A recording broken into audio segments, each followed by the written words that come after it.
This is the Injury Report, presented by NYU Langone Health.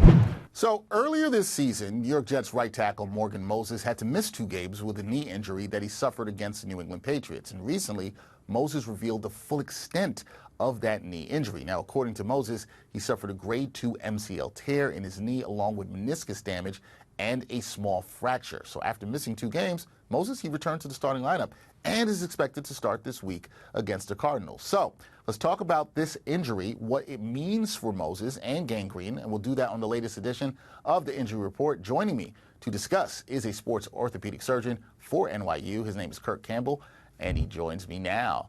Dr. Campbell, how's it going? I'm doing fantastic. How are you? I'm doing well. Thanks for joining me to talk about this injury. So when we talk about this injury with Moses, is it likely that he suffered all 3 of these issues in the same instance, or was his knee weakened and just made him more susceptible to more damage here? Fantastic question. So looking at his injury, looking at the game tape, it's very likely that he did sustain this injury at the time of that game in September. He's certainly a very, reliable, very tough player. So it's not entirely surprising he was able to come back very quickly from this injury.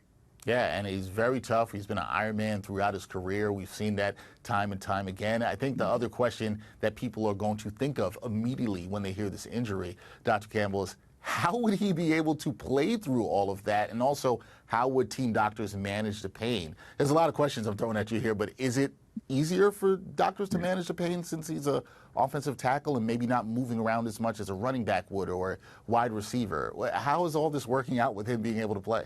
Yeah.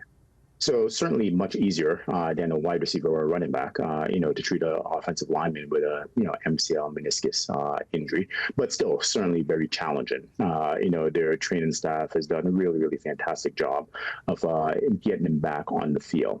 Clearly he's been going through physical therapy. They're working on his range of motion. They're building strength, and there's a lot of aftercare that goes on, after each game. During the week, he's not going to practice at 100% speed. He'll do enough to make sure that he has enough to go, into the game.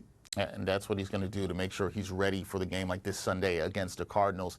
Dr. Campbell, is there any way that he could be doing more damage by playing through the pain and suiting up as he is this week? That is a possibility at this stage, based on the information that we know. And, just to be clear, I'm not his treating physician, so I'm going by what's been reported in the media. He's about 7 weeks out from the injury. The injury does, in fact, date back to that game in September.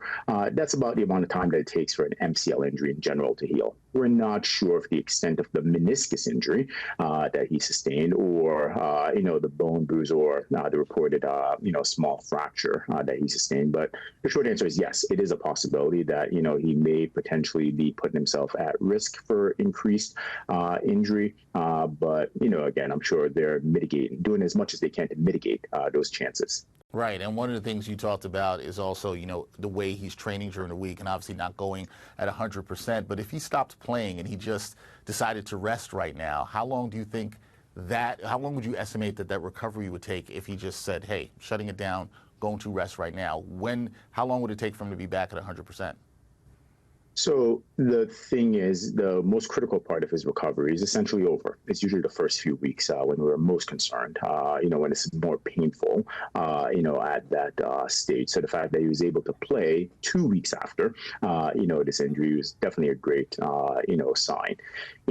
Taking a step back, MCL injuries in general, like a grade 1 injury, takes anywhere from, 2 to 4 weeks to heal. A grade 2 MCL injury, which is what it's reported that he sustained, that could take anywhere from 4 to 6, sometimes 8 weeks to heal up. So he's right within that time frame.